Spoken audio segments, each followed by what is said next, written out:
Come on into another episode of the Nest ATL podcast, Sudoop Day, alongside Miles Garrett, Charles Cross. It's presented to you by Nick LaMonte Real Estate Group, a part of Ainsley. Over how many $100 million. 100 million homes sold.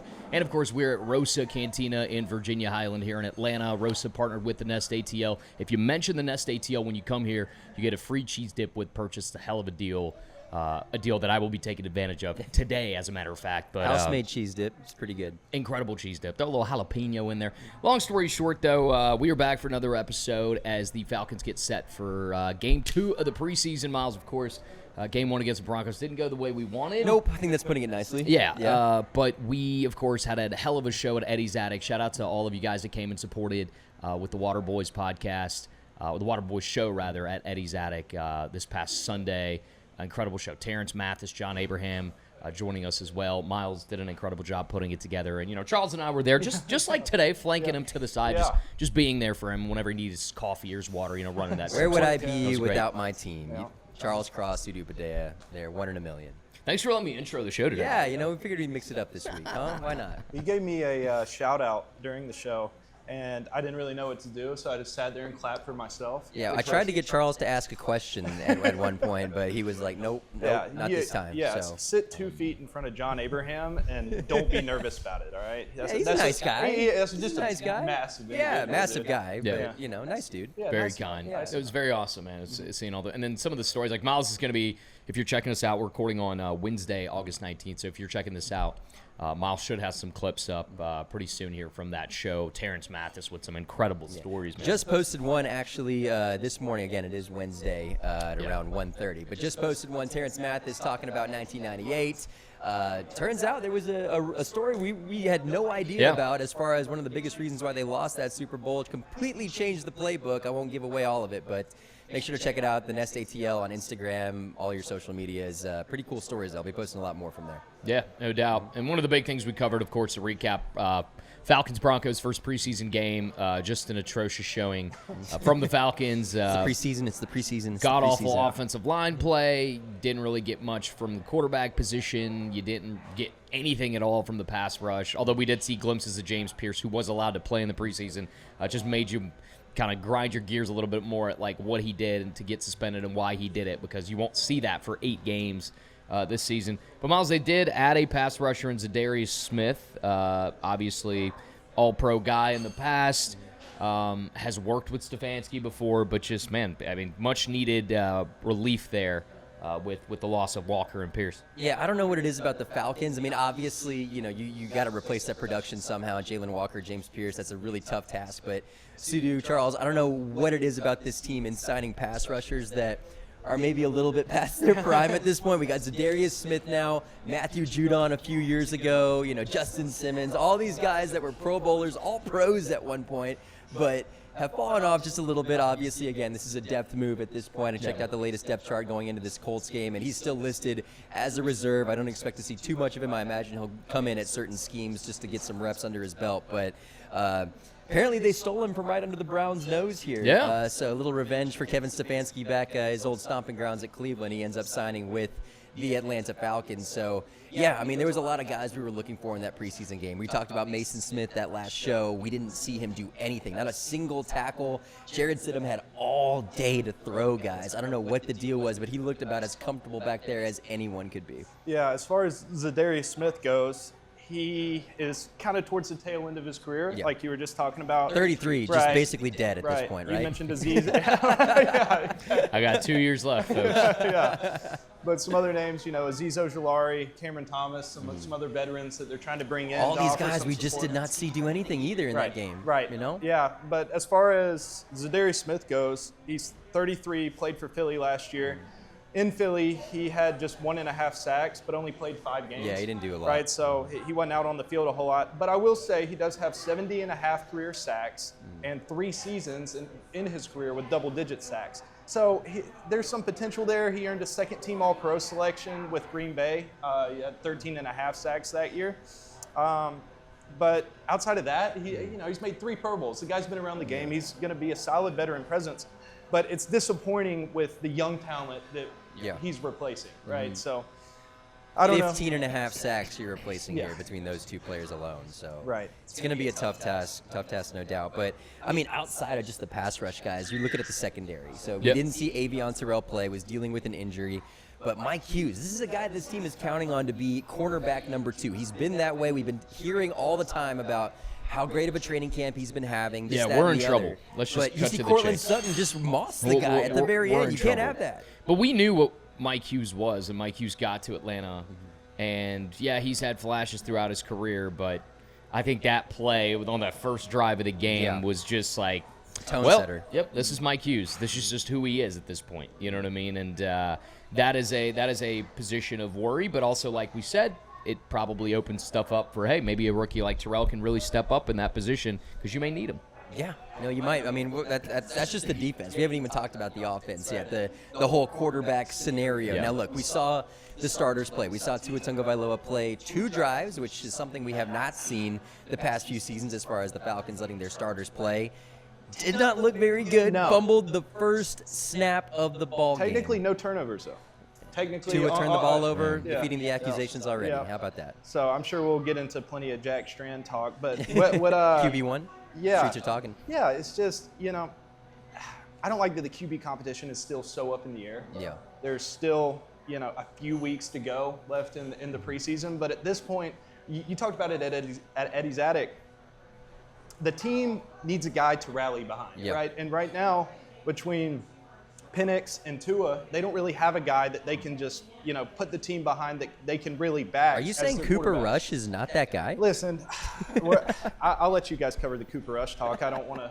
What did B. Rich say Saturday? He was like, Sunday, I think he said, like, Cooper, rush him on out of here. I mean, good God, man. If you're a Jack Strand fan or a Jack Strand stan, that was a pretty awesome first preseason game for you, man. Shout out all our people at Just Minnesota keep him on the Moorhead. roster just for the tush push. Yeah. 6'5", 240. Just Yeah. put this guy in goal line situations. baby. And, Let's see it. I had fun. I was at the game, and I had fun when he got in, and, was hyping up the entire section I was sitting in. I was like, hey, that's the next Josh Allen. And, of course, he comes in and scores a touchdown. Everybody's looking at me like I'm a genius. Yep, but he knows. But he also had a chance he had a pass, I think it was down the left sideline that went incomplete. I think it was broken up by the DB. But, he flashed some stuff. But no one's sitting here in August saying Jack Strand's going to be the starter for the Falcons. But it is. I mean, there's nothing to be excited about right now. Here's one so- thing, Sudu. We brought this up in the last podcast. You've been on CBS HQ talking about the Falcons quarterback competition. You were asked about that, and being on the Falcons beat, it's been pretty apparent, at least to me,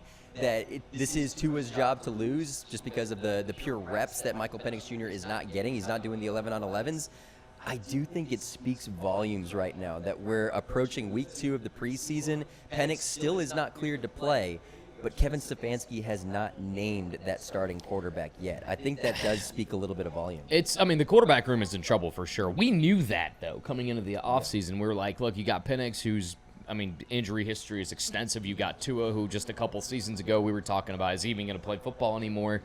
And then behind that, you got nothing. Okay? Can we have a little fun, though? Is this a fun show? I'd say I feel so. like it's a Yeah, fun we've had a show, lot of good right? times here. Let's do it. Look, I know this has been a thing. I know where this is going. This has come up time in and time again over the last couple years. Okay. All right, last couple years, people in the Atlanta market, people in Georgia that are Falcons fans have brought this idea up.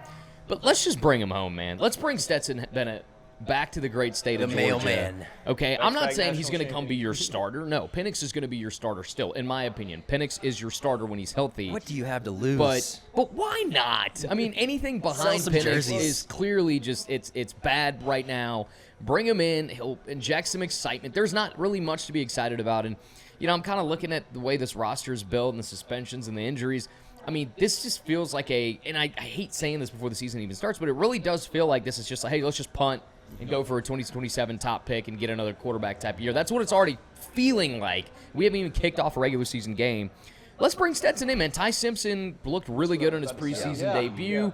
I know that he was competing with Stetson for that QB2 job in L.A., and he's the newer quarterback. He's the first-round pick. Obviously, some connections to the GM there with Snead, too. I'm like, hey, I don't think it's going to take much. He's not like a big, valuable trade asset for the Rams. It won't take the Falcons much to bring him here. Why not? Let's do it. I don't see a reason why not. Like you just said, Ty Simpson looked really good. in LA's first game. Again, it is preseason. Yeah, take it with a grain of salt. Right, and so that's what we're trying to do with the Falcons right now too, is take it with a grain of salt.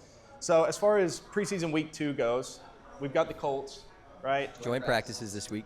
The thing about it is Stefanski says he will not play any starters Correct. in week 2, and says that he plans on starters getting a bunch of reps during these upcoming joint practices.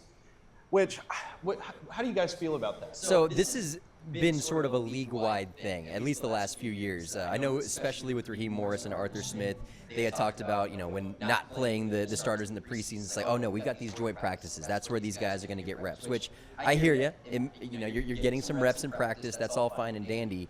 I do want to see the starters play in the preseason. I know we're not going to see this. I've been a proponent of this for years. I think the best teams in the NFL, when you're seeing Patrick Mahomes play in the preseason, Josh Allen play in the preseason, that tells you a lot. These are guys that cannot afford absolutely to get injured at this point. So you're seeing these guys play.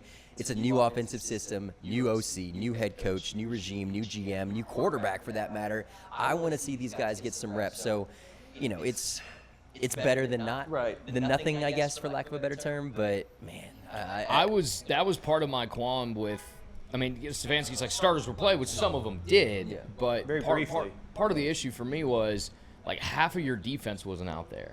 It's like the offense, whatever, right? But like half your defense wasn't out there, which is like. And to be fair, a lot of that was injury related. Sure, it makes sense, but like the Broncos came out there like.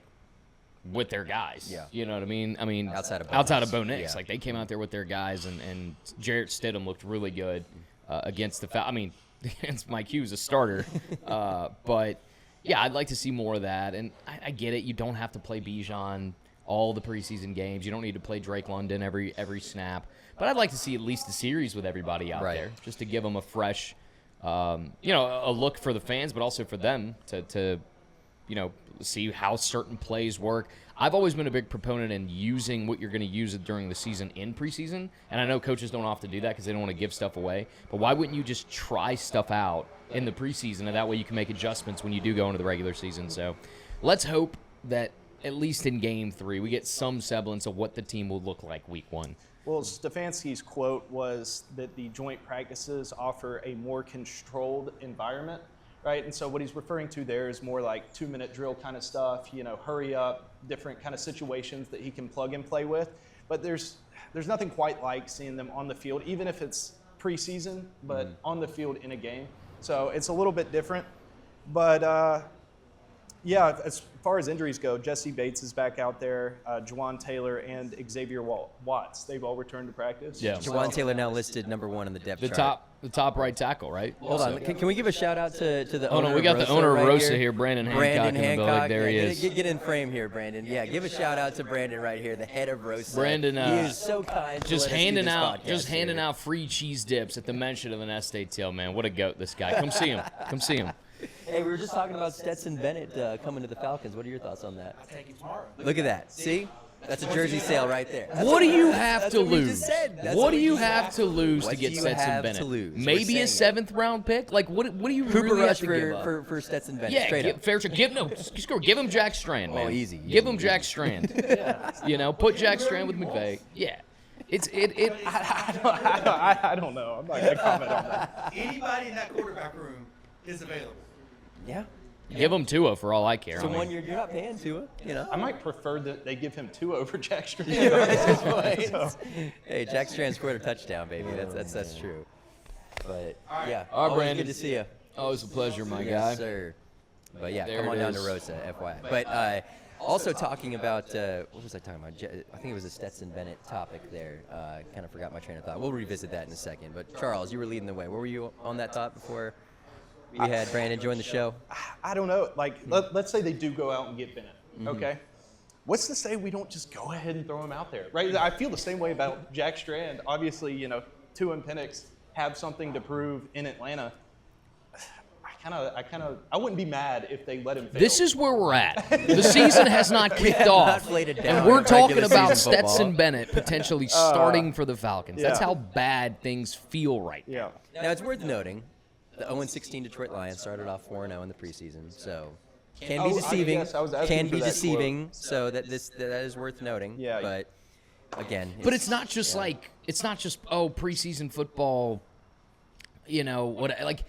There's legitimate holes here. You know what I mean? Like, I think that line of thinking of like the Giants, the year they won the Super Bowl, the first one with Eli, they lost in the preseason and lost their first 2 games, and it's like, but you had a but there were quarterback. pieces. You had a quarterback, you had receivers, Quarterback you had a defense. solves all, man. It always does. If you have a starting, if not top 15 caliber quarterback, you always have a shot. No doubt, quarterback, but also pass rush, Yeah, right? pass rush On too. defense. When you have a pass rush and you have a solid quarterback, you're Which set. is why I think the narrative of this season has changed so much so quickly. Yeah. You go into this with Kevin Stefanski. You go into day 1 of training camp. Look, you know that.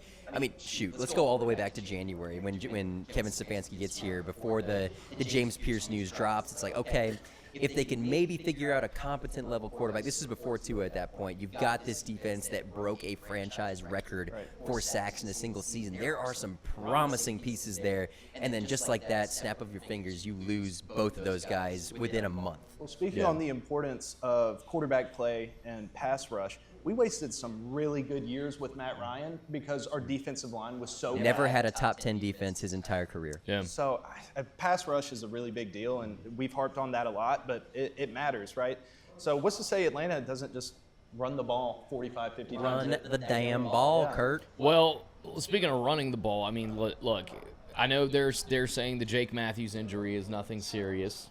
Let's hope that's Wink, the case. wink. Okay, let's hope that's the case, and let's hope to God Jawan Taylor really pans out and performs well. Two left-handed quarterbacks right there. But between center and guard, you're good, right? But it's the two I mean, like if Matthews is healthy, you're good. Yeah. But yeah, you got to get your blind side protected, and you got to open up holes for the Robinson brothers, Bijan and Brian, who are not TP actually Robs. brothers.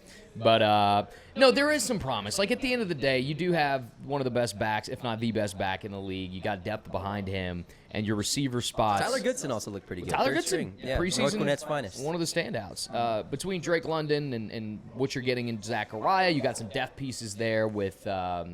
Oh my goodness, why am I blanking on my boy from the receivers? Eagles? Yeah. Oh, Jahan Dotson. Jahan Dotson. You got obviously Zachariah Branch. Well, I think this also goes into another. OZ's back. Like there are some pieces, but you're. Shout out to Chris Blair too. You look good in the Chris preseason. Blair. Chris Blair always looks good Yeah. in the preseason. Preseason god, Chris Blair. Preseason guy. Absolute But this is warrior. worth noting. I don't know if you guys saw the all 22 of the Tua drives, but someone posted it on ZB. Twitter.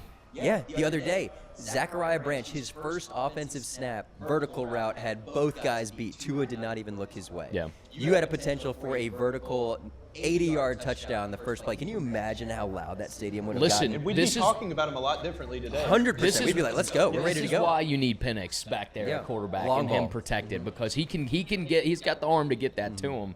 I'm not saying Tua doesn't, but I'd feel more comfortable according with to Penix Tyreek back Hill. there. That is true. Better than Patrick The Mahomes, most That is accurate true. passer he's ever played with, allegedly. allegedly. I mean, Stefanski was raving about his arm as well, but also he didn't have time. And there were so many plays. You know, we have good friends with DJ Shockley. Yeah. There was a play where he had. I kind of went through to his progression, and his top receiver was ZB. Then it was supposed to be, I believe, Charlie Warner to the left. But Tua immediately scans. He goes through the first progression, Branch isn't open, safety corner. Then he immediately looks. He barely even looks at Warner on the left side and immediately just dumps off to Kyle Pitts. Like flips his hips and dumps off. He had a defender coming in his face, but like, whoa, Pause. Pause. He had a defender in his way. Yeah, coming his way. But there were certain things I saw where I just was like, you know, I don't want to be unfair to Tua. Like, he just didn't have time. So maybe with his starting offensive line, it looks a little different. But he did, man. He was bailing out to Kyle Pitts all night. All Which of is his, promising. That's Yeah. promising. And I will say another thing as far as the starters playing in the preseason. What we saw in that first drive, you know, the fumbled snap, this is something that I am used to seeing this Falcons team do week 1 of the regular season. I think back to 2024, Kirk Cousins' first start against the Pittsburgh Steelers.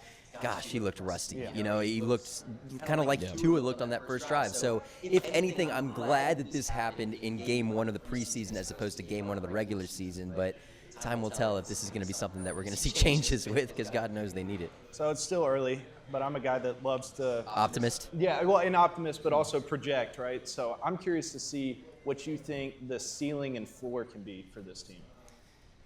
I mean, ceiling's playoffs, right? It's such a winnable division, I think. I mean, I feel like that's been the theme for this division ever since Tom Brady retired, that it's been a very winnable division. You've got these good roster pieces we talked about. The floor, man, I hate to say it. I mean, after what we saw in that game and the losses, I'd say the floor is the number 1 overall pick. Yeah. I don't disagree. And it's not necessarily an easy schedule looking at it. At the beginning, at least. At the end, it sort of gets a little bit easier, but... Okay, well, now that we're in this, and once again, gosh, dude, it is August 19th, and the season hasn't even kicked off yet. Like, I hope to God we're wrong, and I really hope for this city's sake that the Falcons shock everybody. But, man, we're sitting here, the most exciting things we're talking about are maybe Stetson Bennett can become a Falcon. Third-string quarterbacks. And number 2... maybe the Falcons get the top pick. If they do get the top pick, let's have a little fun. It's a fun show, right? We're having a good time. It's a Nest ATL. It's a Nest ATL. Podcast right here. Who would you rather have top overall? Would you take Arch Manning? Would you take C.J. Carr? Or let's throw in Trinidad Chambliss. Dante Moore? Or Dante Moore. I was going to kind of name Arch Manning. 3 guys to make it. I know there's people that don't believe, and obviously the name, the nepotism accusations, they're never going to go away, but I have been a firm believer of Arch ever since he set foot at Texas, so I'm going to go Arch Manning. You know I'm an Ole Miss guy. And Trinidad. I get it, Trinidad's a little undersized, and, there's worry about being able to see over offensive line. But when if I want a quarterback in the NFL today, I want a guy like Trinidad Chambliss. Okay, The game's changed, you're right. The game's completely changed. You want a guy that can, look, another guy from Ole Miss, Jackson Dart. Coming out of college, I wasn't as high on. I didn't think Jackson was quite a first-round pick, but the work that Dayball did with him was incredible last season, and the Jackson Dart I saw it with the New York Giants was even better than the one in college that won all those games. Because the one in college made a lot of mistakes in key moments. Trinidad is not even coming in with those accusations. Now, he's got another season to play at Ole Miss. Sure. We'll see how it pans out. But, this dude is clutch. He doesn't make a lot of mistakes. He's shifty. He can run the ball. He can buy time. He's got a big arm. I don't know, man. I would lean towards a quarterback that looks more like him than Arch. And Arch can run, too. Don't get me wrong. But Trinidad, it's a different kind of athleticism. I feel, and Charles, I'll let you weigh here in a second, but I feel like C.J. Carr is such a Falcons pick here. Not that I'm not a believer in C.J. Carr. I think he's a fine quarterback. I'm not a believer personally. But I know Notre Dame hater, so it's fair. A lot of us are. But C.J. Carr, I feel like would be such a Matt Ryan pick. It's like kind of the boring pick. Graded a first-round talent, no doubt, but.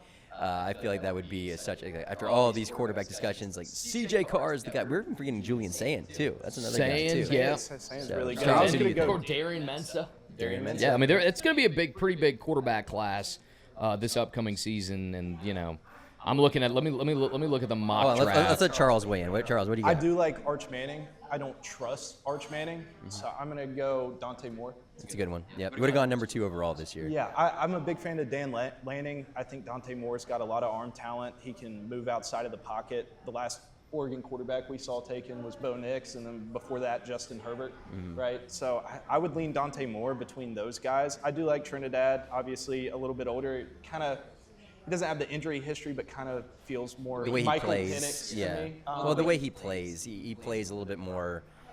Opens himself up to more hits for sure. Yeah, so I don't know. But But see, comparing him to Penix, I'm going to push back. Because Penix is not a scrambler. I'm going to push It's back. I'm going to push back on that with Penix is a Trinidad. pocket I don't passer. think he plays dangerous. I think Trinidad is more of an extender. Now, if you're That's to tough me, to do in the NFL. to me, he's more Russell Wilson than he is.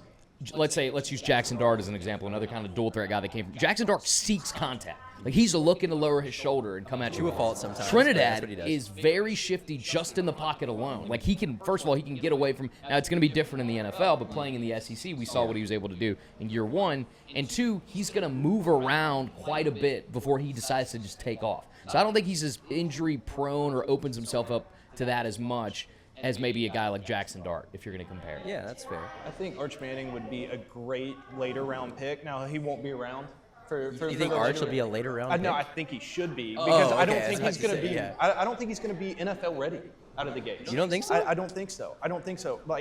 It took him a good while to get acclimated to the SEC, right? We saw his first few appearances. He seemed really nervous, shaken up, not comfortable in the pocket.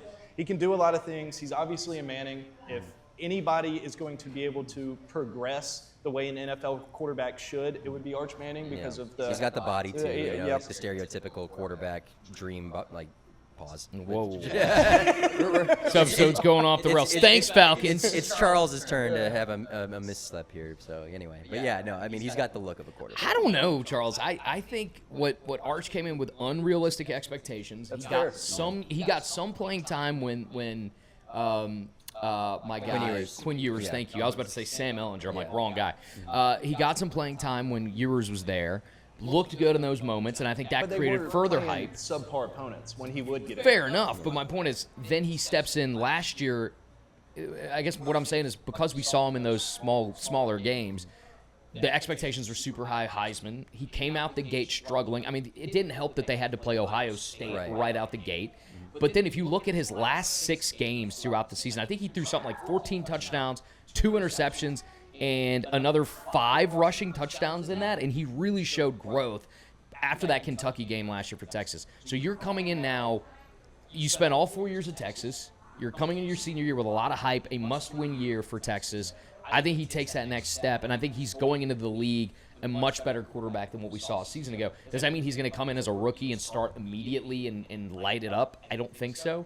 I don't know if he's quite Peyton, but maybe he sits behind somebody for a couple games, put him in midseason. But like he's got the perfect NFL pedigree because of who his family is, his size, his experience, and where he's he's played college football. It's that Bill Parcells rule. Remember, Bill Parcells had that rule of drafting quarterbacks like they have to play a certain amount of games for a certain amount of years. Like there were all these metrics, and he meets a lot of that for me. So fair enough, and maybe a little bit of my bias comes from Peyton Manning having such a bad first year. Yeah. Right? So I think Arch has a really good shot to develop into the best. I think he has the highest ceiling. For sure. Yes, that's what I'm getting at. I think he has the highest ceiling. I think Dante Moore.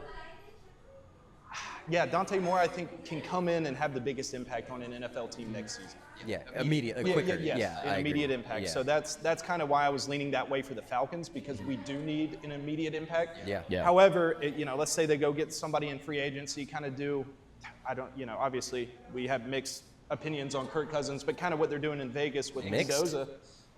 Kirktober was awesome. That's fair.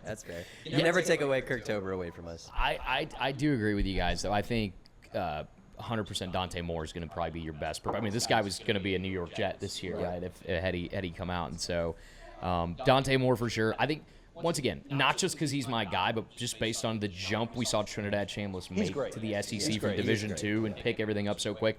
There will be an NFL team that, if he's in the right situation, I think he can make an impact. Down the stretch and in the playoffs, man, he really proved And he's it. clearly clutch, too. He's got that X factor. That gene. That's my point. He processes things so quickly, and it's going to get even faster in the league. Don't get me wrong. Like, there's going to be a learning curve for him, but he's one of those guys I just look at and I go, the height to me doesn't mean as much. How tall is Trinidad? He's like right at 6 foot. Okay, so right he at is 6 Russell foot. Wilson then. Yeah. And it's exactly what it is, man. Sometimes you see him throw those like deep balls, and they resemble that moon ball that Russell Wilson was so famous for throwing. So I'm super high on him, not just because he's my guy, because I really think he's going to be that good. But, outside of Moore and maybe you can throw Mensa. Let's see how Mensa plays in Miami, because if a highly intelligent guy played at Tulane, played at Duke, played at a high level at both places, if he can go to Miami and do the same thing, I could see him making an impact too. But Moore and Trinidad to me are like, you might be able to plug and play them depending on the right situation, and I think all the other guys are probably going to need some time to acclimate. Since we brought him up, where do they have Sand going? I feel like he's been a part of that top 5 conversation, right?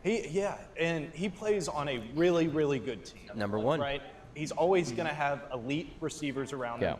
I still think he's kind of underrated, and I don't like Ohio State. So see, if you look at, like, it depends on whose mock draft you're looking at, because right now PFF's got him top overall to the Arizona Cardinals. You look at Bleacher Report, they may say Darian Mentz is going top overall to the Arizona Cardinals. So like there's Arch Manning. Like these quarterbacks are being flipped and fly, and obviously I'm surprised a lot of these guys don't already have Dante Moore at the top, considering the love he was getting before he decided to come back to Oregon. So I agree. It's going to be a really stacked QB draft. So if you are the Falcons, once again, I'm not saying Ian Cunningham is kind of punting to the future. It's a lot of one-year deals, man. But I'm just saying, man, you see the way that they've constructed this year's roster and bringing Tua in. Like, when they brought Tua in, that was my first kind of like, interesting. One-year deal, not paying him anything. Penix has got the injury history. He's recovering, and it kind of almost felt like Ian Cunningham coming in and going, this wasn't my draft pick as far as Michael Penix But like, is let's at concerned. least make a competition. You Yeah. know what I mean? Like, okay, if we are gonna roll with Penix, let's bring somebody in Bring someone who else we're in. not gonna pay anything to Right. just compete and see Yeah. what we got here. Tua was an interesting one to bring in. So, I don't know. Well, like, here's another discussion. Out of all the quarterbacks they could have brought in, do you think that was the right move, given the circumstances that they have, the money that they have to play with right now? Obviously, not paying Tua a lot of money. I would have liked if they had went and got Ty Simpson personally. Really? But they didn't have a first-round pick. You're right. In fact, the He did Rams go in used the first round. Yeah, Falcons' he did. first-round Yeah, pick to to take Ty draft Simpson. him. Yeah. Yeah, I guess we could have made That was the we Falcons' could have made a first-rounder. trade there. Who went late? Did Beck go in the 7th? I didn't want Beck. It was a bad class. Beck was the third quarterback taken. It was Mendoza. It was No, he's a 4th pick. no, he was. I think he was a second-rounder. Was he? Yeah, I need I to look believe into Beck it. was a second-round pick. But yeah, I think it went Mendoza, Simpson, and then Beck. The one guy, if the Falcons were really serious about it, that I thought was the guy that replaced Tua in Miami, which is Malik Willis. Yeah. It was like It was too much money. I know though. that, Yeah. but that's what I was going to say. It's like, how much were you willing to give up Right. for a guy like Malik Willis? Did you feel like he could be your future? I have really high thoughts on Malik Willis, and that's as somebody when he was in college, like I didn't think he was very good, and when he was drafted out of Liberty, I thought he was a little overhyped. But man, that Green Bay system is insane, bro. It doesn't- Roswell's finest right there, Malik Willis. I know, dude. It doesn't seem to matter who's coaching in Green Bay, man. Like you just sit as a backup QB in Green Bay, and you just emerge. Apparently, I mean, Former Falcons quarterback coach Matt LaFleur. Yeah. Doing a great job up there. it's telling you, man, that between Aaron Rodgers and Jordan Love and Malik Willis, like these guys sip. I remember Matt Flynn came in and tore it up that one year. And then like, got a huge contract with Seattle, Yeah. and then Russ immediately beat him out. But yeah, So- no. Gosh, man, like you said, August 19th, and we are talking about the 2027 quarterback draft. But it's fine. We could circle it back to the preseason talk we were having coming into this Colts game. I mean, Here's a question: what do we want to see at a preseason game 2? I know we're not going to see the starters. What do we want to see here? I'm going to quit talking about Jack Strand. I would like to see more Jack Strand for sure. I just don't want to see Cooper Rush. Just give Jack Strand the reps at this point. I want to see Zachariah Branch used in more. And we were talking about That's this. true. I want Yep. to see him used in ways that weren't those it was used a lot like we saw Mike Bobo at Yeah. Georgia. It was Yeah. a lot of that stuff. I want to see a little bit more mix and match around the field. Some of those routes, throw a deep route. Let's see what we saw Yeah. in that first snap. So that's what I want to see. Yeah, I'm 100% in agreement with you. More ZB plays scheme to get him the ball. Kendall Daniels, Harold Perkins. I want to see those guys Dude, a lot more. They look good. Speaking of which, like both of those guys, like they didn't do anything crazy. They didn't like jump off the film, but it looked like they just kind of performed within the defense and what their responsibilities were. And I know Kendall Daniels wore the green dot, which is pretty cool for a rookie. Both of those guys were in on a couple plays. There was one with Harold Perkins, and I think it was like he was supposed to. It was like a press coverage on Evan Ingram, and he wasn't as physical, and Ingram kind of got away from him, and there was a hole in the zone, and they were able to find him. That one kind of stands out as a play that he could have done better on. But overall, like both of those guys played within the defense, did what you'd expect a rookie to do, and I expect high things out of both of them. Like they're both really dynamic guys. Like I know Jeff Ulbricht's happy to have them on Big that Jeff defense. Ulbrich type guys for sure. 100%. Who was the one guy? He's the DB. He was playing gunner on special teams. I don't know. Gosh, why am I forgetting his name, man? He looked pretty we have a impressive. number?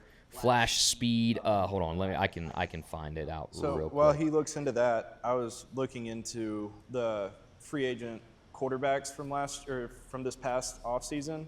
So nothing jumping off the page. By the way, neither here nor there. Malcolm Beck went in the DeWalt. third round. Malcolm DeWalt. Yeah. Thank you. But yeah, pretty much the options: Malik Willis, like you said, Daniel Jones, Aaron Rodgers, Mariota. We don't want Mariota. Yeah, I'm good. Flacco and Kyler Murray.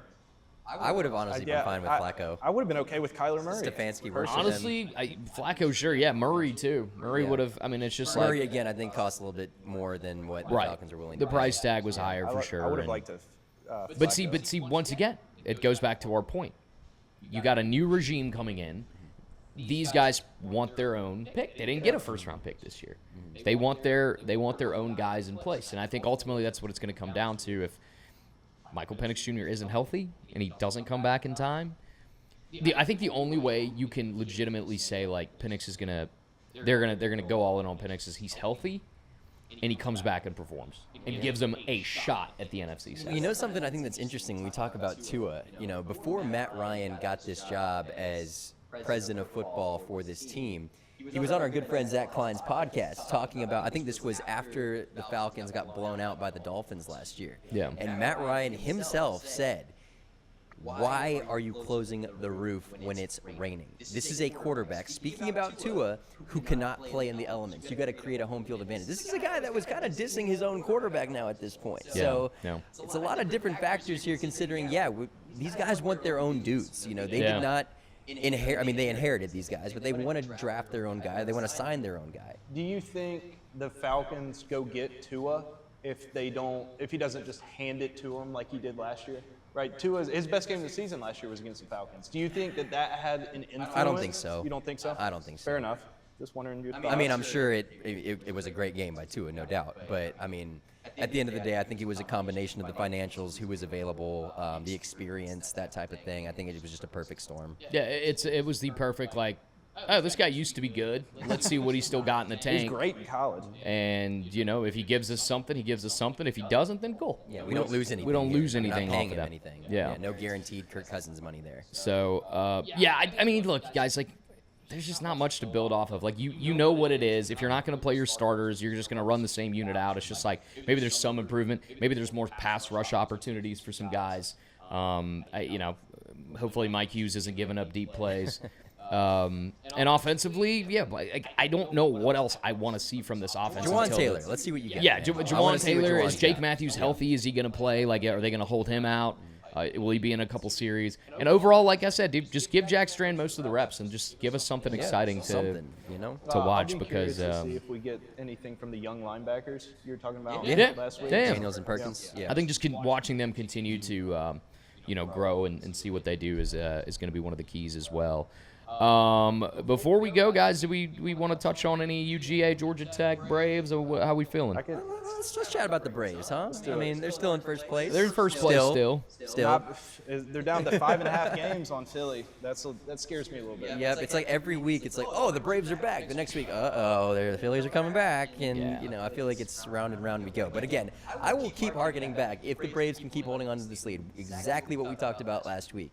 Nothing means anything to me unless they win a game, or win a series rather, in the postseason. Yeah, I agree. So if they can get there, and their bats have just disappeared over the last few, the last two series at least. Seems like Matteo is the only guy producing. D-backs and the Twins, and they're actually playing the Twins as we speak. AJ Smith-Shawver, I believe, huge on the mound. He's back up, which is nice. But it's every week there's a different story. I mean, whether it's Grant Holmes, either you got good Grant Holmes or awful Grant Holmes or so in between. Molly's played pretty well. Molly's played pretty well. He gave up 2 last night, but it's do you keep him in the starting lineup? But Weiss says yes, and everybody's like, no, take him out. And then the bats are on fire. Then out of nowhere, the bats aren't. There's no run support for the pitchers. We can't just have it all. It seems consistently. So well, the bats are certainly ice cold right now. Like you just said, as we record this, they're playing Game 3 in Minnesota. So we'll see. What's Austin Riley's batting average right now? I feel like he's slowly picked it up a little bit. He's coming back. I hope. Maybe 225. Let me look. 225. Well, was it in the? Speaking of batting averages, though. Looks like Riley's at 222 right now. Okay. All right. I'm still seeing not great, but 224, improving. Yeah. 663 OPS. So here's something I thought was hilarious that's been making its rounds on social media right now. In the history of the sport of baseball, are you ready for this? I know this is. Yeah. In the history of the sport of baseball, 45,719 big leaguers have had at least 85 at-bats in the season. Okay? Ha-Seong Kim qualifies for that. He is currently ranked last, 45,719 in batting average and slugging percentage among qualifying players. So could be a little bit better. I would imagine. Yeah. The worst batting average in MLB history per his amount of plate appearances. He is also second to last in OPS and OPS plus. So how much are they paying him again? 20 mil? 20 mil a year. Yeah. Oof. 2 years, 40 million. That's tough, man. Even Nick Allen was doing a little bit better than that. Well, yeah, I also wasn't. Shout out to Mauricio Dubon. Yeah. No, Dubon's been great. I can't remember what it was the other night. They listed all of the positions that he's played this year and how many games he's played in every position. He's played, I think it was 5, might have been 6 different positions for the Braves this year. Such a valuable asset. Yeah, for this huge, team. especially for the 1v1 swap there. But yeah, right now Braves sitting with the 4th best record in baseball at 74-51. Tough schedule coming up, man. Yeah, Tough schedule. no- Brewers coming into town. Or no, they're going to They're Milwaukee. going to Yeah, Milwaukee, yeah. and then LA comes to town. So we'll see the Dodgers right We'll after. find out a lot about this team in a week. Yes, we will. And like we said, Tyler Mahle, man, outside of the home run yesterday, he was great in his first start. He was pretty good overall yesterday. So, maybe AA looks pretty good coming out of that. But once again, until you didn't get that big arm still, Yep. and obviously that's going to be the big. But Did we talk about DeGrom last week? About the I know Talked to obviously. Sudo about it off camera. Yeah, That we was the were thing. not on the Yeah, show, I mean, yeah. Jacob DeGrom, apparently a deal was in place. He did not waive his no-trade clause with Texas, but you look in hindsight right now, Jacob DeGrom's back on the injured list. Yeah. So if Alex Anthopoulos makes this move, all of a sudden he's on the injured list. He looks like even more of a dunce at this point. He's going so to I don't find know a what way you to say. save his grades. Right, You know, yeah, like- so it worked out. Well, but the DeGrom injury doesn't really seem that serious. So it's not believe like it it's was a arm season-ending soreness. thing. But I think it'd just be piling on at It's this not point. anything Yeah, super it's just another crazy. pitcher that's hurt. So you know. as No far as doubt pitching about it, goes, so. we're looking to get Ronaldo Lopez and Joe Jimenez back off the IL this week. Yeah. So we've got that going on. And then Ronald Acuna Jr. is only 1 home run away from being the youngest player ever to hit 200 homers and steal 200 bases. Yeah. So he's sitting at 199 right now. So hopefully he's got one today. We'll see. But yeah, no, like you said, Molly's looked good. Martin Perez coming into Monday's game had gone 18 straight scoreless innings, and then he gave up 4 in the first, but still looked solid after that one disastrous inning. So there are always going to be bright spots because this is a really good team. But I don't know. It's like you've said so many times, do we believe in this team to make a playoff push? And I don't think any of us do. After living through 23, man, it's hard to give a firm I believe in this squad. You right know, now. we always talk about 21, and we talk about like, oh, they were, what was it, like under 500 Yeah, at a right certain at the point, deadline, and then after the All-Star break or after the trade deadline, everything kind of clicked into place. Doesn't really feel like we're there right now It with doesn't. this roster, the Bull, like overall. I don't know, man. Like you still hope as a fan, right? At the end of the day, like we got our analysis hats on, and we're speaking in terms of like breaking the shit down. But like ultimately, like as a fan, you hope, but it just doesn't feel realistic right now. Yeah, I agree. 5 years since you won a playoff series. Yeah, not good. And guess who we will have to play in the National League playoffs? We will have to play either or 3 of these teams. Dodgers, Brewers, Phillies, Padres. Anybody but Yeah. Philly. Anybody but Yeah. Philly. I'd rather play the LA Dodgers in the playoffs than the Philadelphia Phillies. I'd man. rather They- play They, just- just have this team's number in the playoffs. I'd Yeah. rather play the Dodgers, Brewers, or Phillies than the Padres, just based no. on how bad Nope. they play Nope. against the Give me Padres. anybody but Philly. And poor Miles, I mean, Every time I've poor gone to Miles that has place. been in Philly and watched 3 times. 3 times I've watched been the in Philly. Braves, lose. I had but- Philadelphia Phillies fans cursing me out. That's how much they know about this squad, the Braves, everybody. Truly the biggest home field advantage I've ever experienced in sports. Anybody but Philly. And dude, I mean, you got the Dodgers that are unbelievable. You've got PCA, who's going to be the MVP more than likely at this point. He's Matt Olson will killing make a run for it. The Brewers are the Brewers with They Mizorowski. probably Like, have to face them twice in a series. yeah, Yep. the Phillies you can never discount. The Padres, I mean, talk about the game Fernando Tatis just had yesterday. Like, there's just so much going on in the NL for me to sit here and go like, man, I really feel great about the Braves. It's like, not really. So I don't think there's a fix to the rotation. We've talked a lot about Caminetti. I would like to see him come up. We had some minor leaguers have just massive weeks last week. I have it written down somewhere. But regardless, what I want to talk about is could we or should we move Didier Fuentes and or Dylan Dodd into the rotation? Not this late in the season. Not this late in the Not season. this late in the season. I'd be all for it early in the year, especially with how highly they regard Didier Fuentes, but we're in August, man. We're in almost late August Yeah. at this point. I do not want to see a 20, 21-year-old Didier Fuentes making a playoff start at one point unless we have seen something to warrant something like that, I love the potential, but I just have not seen enough to where I'd feel pretty confident about a guy that young making a playoff start. I agree. I feel like it's worth discussion because of how inconsistent the back end of this Sure, rotation is. no, I get it. Yeah, the argument makes sense. You don't have the bodies right now, but We're approaching September, my friend. yeah, it's almost getting a little too football close. season. Yeah. I mean, that's what It is football season. We're already watching preseason games. Right. I'm sure we'll talk plenty of Georgia and Georgia Tech coming up as far as that goes, just both teams are in fall camp. Yep. So- Not a whole lot of updates to talk about with Georgia and Georgia Tech. We'll say, though, to tease what we got going on, September the 3rd, Creature Comforts in Athens. We are going to be talking some UGA preseason football. We're going to be having some former players join us. I'm speaking with Aaron Murray on the Nest ATL podcast. Next week, he will be our guest, so something to look forward to. But, yeah, we're going to have a lot of good Georgia stuff.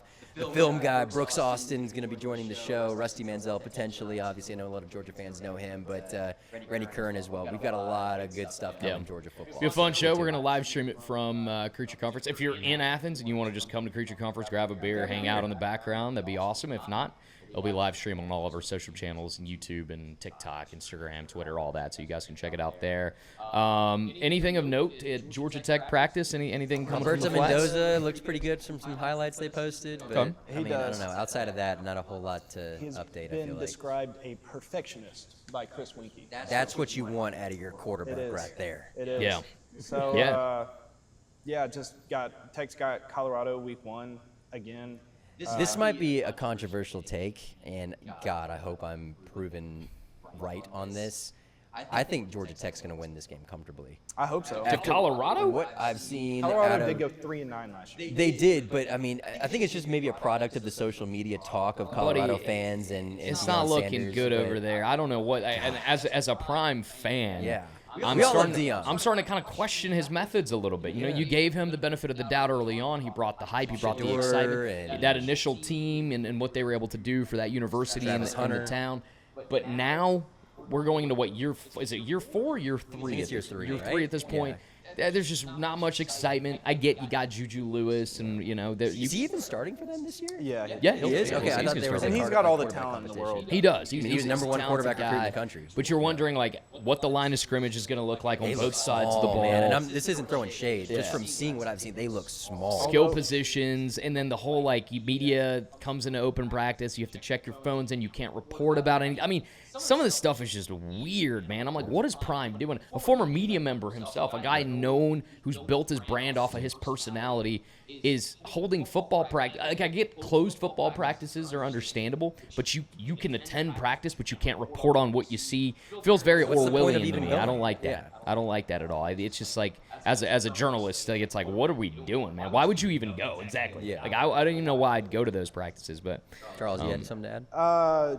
Well, they first, while we're on Colorado, they did hire the Gainesville High School head coach. Oh, Josh Niblett. Yeah, Niblett, so yeah. maybe he'll get their strength training program under They control. need it, That from that what I've guy's- seen. Guy's massive. But as far as Georgia Tech goes, I know we're trying to wrap this up, but from what we've heard out of fall camp, they're hoping / seemingly having improved at every single position group.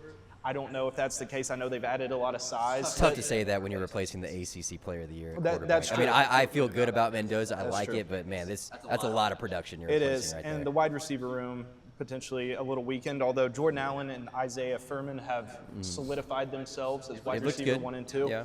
So hopefully they turn. I am out. just so excited about Haynes and Hosley, Yeah, I man. am That too. is a great running back room. I am too, and apparently D Hop's done some good things out there on the flats. Hopefully they don't.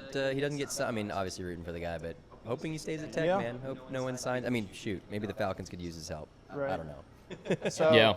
apparently switching over to Georgia, and we'll finish. good. this thing Yeah, up. I was gonna say, man, good stuff Georgia-wise. I know Drew Bobo's hand injury. He's progressing along well. I know took a bunch of reps. I think took every rep at a recent practice or scrimmage. They're gonna need Drew Bobo because that. Once again, Georgia's going to be very strong in both line of scrimmage. I mean, both sides of the line of always scrimmage, retool. as they are. A lot of good things I'm hearing about the freshman there. Ekene Ogboko, who is Nnamdi Ogboko's brother, the defensive lineman. He's behind Ernest Green, obviously, who's a veteran there and one of the stalwarts at left tackle. But I'm hearing Ogboko could be, could see some action, which is insane for a true freshman coming in to back up a guy, like I said, who's been there for quite a few years. Same thing on the defensive line with Valdon Sohn. I've heard that he could see some time. And then Zakai Helton, who's going to have that right guard spot more than likely, coming in as a very high 4-star, borderline 5-star. And then Craig Dandridge as well at receiver, supposedly Dandridge. showing some flashes. So Yeah, man, Georgia's got some guys, especially, and it's it's what they do. They recruit high school very well, but a lot of chatter about the incoming freshmen at UGA that are going to get to see some playing time. So I'm excited to see how that shakes That's the out. thing with Georgia, man. I feel like it doesn't matter if you're a 3-star or a 4-star or a 5-star. I feel like it always ends up blending together with these guys, with how well they produce and how well they're developed. You don't see a lot of guys from Georgia transfer. Right, I mean, right. you see That's a what I lot was of about to guys, say. yeah. Produce, develop, retain, and Yeah. they do all three They at do the that very highest well. level.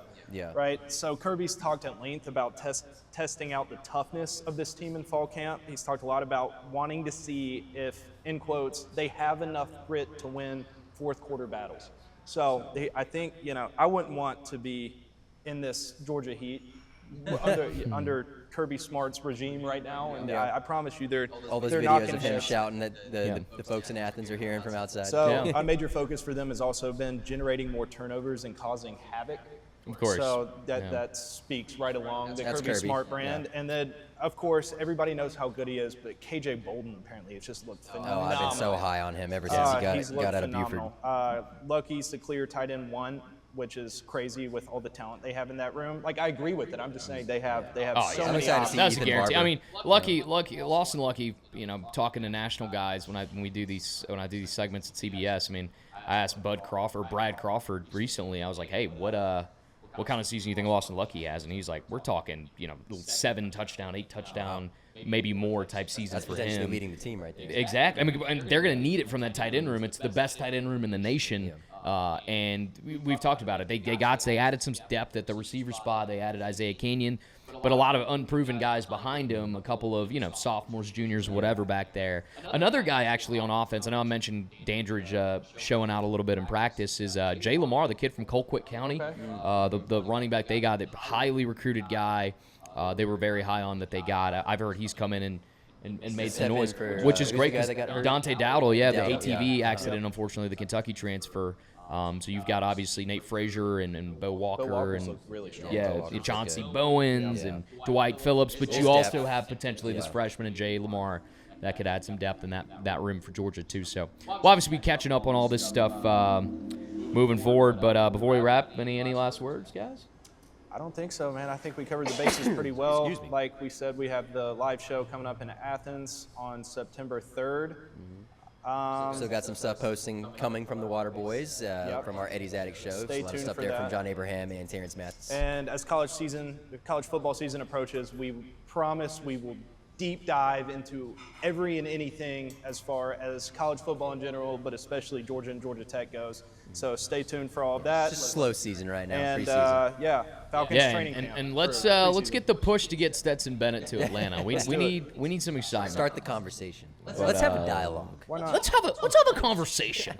But thanks for joining us again for another episode of the Nest ATL podcast, presented by Nick LaMonte Group, a part of Ainsley Real Estate. How many homes sold, Miles? $100 million. $100 million worth of homes sold, man. Nick's that guy. Appreciate him sponsoring the pod. Of course, I got Brandon Hancock here at Rosa in Virginia Highland. Make sure you mention the Nest ATL when you come in Vahai. here. Get you a little cheese dip for free with purchase.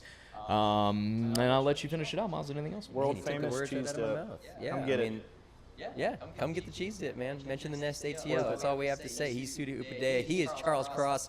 I'm Miles Garrett for the Nest ATL podcast, presented by Nick LaMonte Real Estate.